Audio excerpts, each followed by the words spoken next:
ating lahat. Una po ang aking pasasalamat sa lahat po ng ating panauhin at lahat po ng magulang at mag-aaral po na nandito. Mula po sa sangguniang barangay ng Tablao, teka lang po, hinihingal po. Committee Chairman on Education, Consular Guillermo Isidro, Committee on Finance, Consular Alan Reyes, sa ating pong napakasupportive po na lagi pong nakasuporta sa atin kay Doc Mines po. Thank you po sa ating pong dedicated at supportive na principal po, Ma'am Caroline, kay Ma'am Dave, kay Ma'am Yen, kay Sir Erwin, sa lahat po ng guro po, sa lahat po ng antas, maraming salamat po.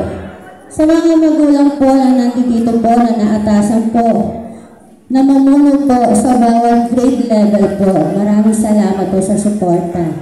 Sa mga batang mag-aaral din po na nandito, maraming salamat po.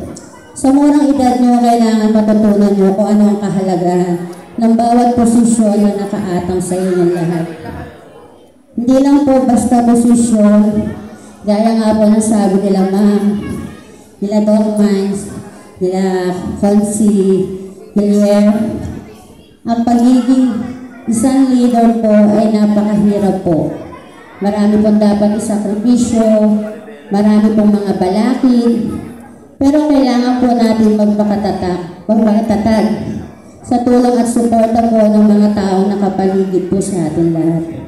Sama-sama po tayo muli na pagtulungan po natin ang ikagaganda, ikaayos at ikauunlad po ng ating paaralan para po sa kapakanan ng mga mag-aaral dito sa paaralan ng Tablao Elementary School. Maraming salamat po muli sa muli niyo po pagtitiwala po sa akin.